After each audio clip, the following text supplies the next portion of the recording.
You know that I'm that jiu-jitsu guy, and if you're subscribed here, please subscribe here. Or if you just know me from Instagram, you know that I now just compete in jiu-jitsu. But I was talking recently with some of my teammates about my time as an MMA fighter, and I thought maybe I'd go back and watch some of my old fights and see how my memory stacks up versus what really happened. So that's what we're doing today. If this video does well and enough of you like it and comment that you want to see more videos like this, I am happy to watch all of my old fights. And today we are starting with a very controversial one. I still get annoyed to this day when I think about this fight 10 years later. The year was 2013. I was 3-0 as an amateur fighter, and I'm fighting some guy named Kyle. The plan was to win this fight and then turn pro. The plan did not happen. Let's watch. So here I come, and there's me, ready to go, black shorts. So just pause for a second, just for context. In Pennsylvania, as an amateur, you have to wear shin guards, and there's no striking to the face or to the head when you're on the ground. Once you've had 3 amateur fights, you can apply for an advanced rules license, which means that you can have a fight with no shin guards, and you can do ground and pound, and it's still 3-minute rounds, so they're shorter, but it's basically pro rules. This was my 4th amateur fight, not advanced rules. That's why we have on the shin guards, and these were 2-minute rounds, so let's let it go. I always liked kicking a lot, and my boxing was okay, especially as an amateur. I definitely was not a boxer. I tried to use a lot of my range and my jab and my kicks and tried to move around. As you can see, I like to throw my kicks. And all right, I've already hit this dude like a bunch of times. And one thing that happens to me a lot in fights, or I guess I should say happened a lot in fights, was I'd get very excited. And as soon as I land one good punch, I'd be like, all right, this dude's fucking hurt, and I'm going to get him out of here. And as you can see, I'm rushing him, and that's what I think is about to happen. These are all landing. I'm feeling good. These are all landing. Eat some knees, muscle this dude around. All right, so right now, in my brain, I remember having the thought, the ref is going to stop this fight. I'm just ragdolling this dude. I'm beating the brakes off him. I'm holding him against the cage. I'm landing shots. Why is the ref not stopping that? And that theme will come back later. I'm just teeing off on this dude. Landing. Boom. He hits me right there. Boom. Hits me again. And now I'm starting to feel like, all right, I don't like this too much. So that's why you see me kind of on my bike getting out of there a little bit. He's not really doing anything. So I shoot, hit the big takedown, and now I'm on top. And again, it's not advanced rules, so I can't hit him in the face. I think he's still holding a guillotine here, so I'm kind of just waiting that out. Maybe recovering a little bit, because he definitely hit me once or twice, even though I think I got the better of the stand-up exchanges. And the fight should have already been stopped, but it wasn't. So I'm playing with the rules a little bit, grinding my elbow in his face, which, not supposed to do.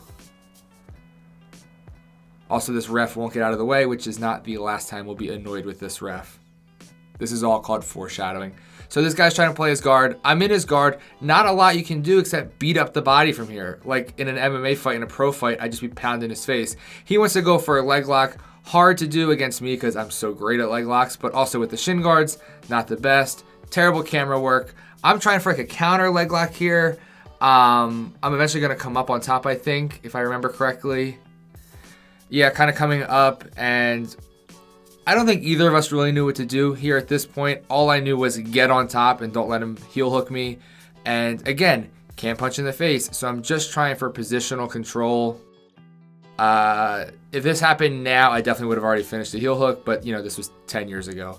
Back to the feet, and again, I just dropped this dude. I hit this dude and he dropped. The ref is right there. Stop the fight. This is round 1, and I've already dropped this dude after already teeing off on him. As you can tell, still pissed. Shots to the body. That's the end of the round. I put my hands up because his corner was protesting that I need him in the head. I didn't.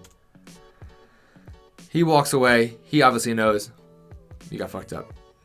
He's real mad. I'm whatever. Let's go to the second round.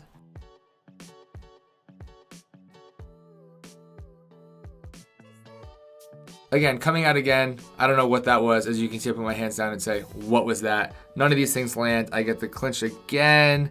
I jump for the guillotine. Not really there. And I should have come on top. I didn't. I think I was looking for Kimura here, but it really wasn't there. He's trying to grab my leg and come on top. I'm trying to not let him. I think, again, I'm going for Kimura on this side, but Guillotine attempt, not really there. I used it to come up, and I'm back on top. Okay, feeling pretty good. Back to just fake ground and pound where I can't really hit him, but I'm in his guard, so I'm going to beat up the body a little bit. He goes up, try to attack for an armbar. I just, again, don't let it happen. He's trying to play rubber guard. He's not doing a great job of it. I'm just kind of chilling to make sure that nothing bad happens and keep the position. But again, this is all me on top time. I'm winning. I actually thought about when I was fighting that I would get a tattoo on my back that just said I'm winning, so that when I was on top, it was like a not so subtle message to the judges that I was winning. But I never did that, and I think my wife is happy about that. So he pushed away. I just tried to rush back in because I didn't want to let him get up. I wanted to stay on top. Again, more bad rubber guard attempts from him. He's actually bringing the foot in front of the face, but I just slid right out. More ground and pound. This round's got to be over soon, only 2-minute rounds. But again, an entire round spent on top. He threw that weird kick thing in the beginning, but it didn't do anything. Hitting the body, beating up the body, keeping my position, not getting swept, not getting subbed. Stand back up. The ref lets him up. Here we go. Back to the feet. Again, underneath for the takedown. Now, he has a guillotine here. So I'm going to pause real quick. So I remember this guillotine being kind of tight. But I also remember being really close to the end of the round and having the thought of, this isn't going to finish. You're fine, but it's close. Let's try to get out, but you're fine. I remember this guillotine attempt very well. Spoiler alert, I don't tap and I don't go out in the round ends. He's trying to convince the ref that I'm out. I'm not. I'm just chilling. Round ends. Get up, walk back to the corner. Round 3. I think I'm up 2-0. I think the fight should have already been stopped in the first round, but it wasn't. But here we go again. He throws some weak kicks. Again, I'm connecting. I'm landing. He lands a little bit there, but this is still me on top. Look, he's fucking hurt. Knees up the middle. Get the clinch. I'm landing. These are all shots landing. He's not doing it. I drop him again. How is this fight not stopped? And here we go, controversy. He fell into this armbar. All right, I dove in recklessly. I wanted to finish. The armbar's tight. My arm is straight. Guess what's not happening? I'm not tapping. But this guy stops the fight. No tap. No verbal tap. No tap whatsoever. Ref stops the fight. As you can see right here, I'm arguing. I'm not happy. I'm fucking pissed. Like, I won that fight. Fell into an armbar. Bad spot. But just break my arm. It's an MMA fight. Who cares? So what they don't show before this is I get up, I'm in this dude's face arguing. My coach comes in, is in this dude's face arguing, basically saying, have you ever taken a jiu-jitsu class in your life? Have you ever seen an armbar before in your life? How are you stopping an MMA fight? It's not a kid's jiu-jitsu fight. I still get pissed about it. I'm still pissed about it. So this was my first loss as an amateur, and that really hurt. I was really pissed that I lost this fight because I dropped the dude in the first. I dropped him in the third. There's no reason that armbar should have been stopped. Just let it go. Like, I don't get why the ref stopped it.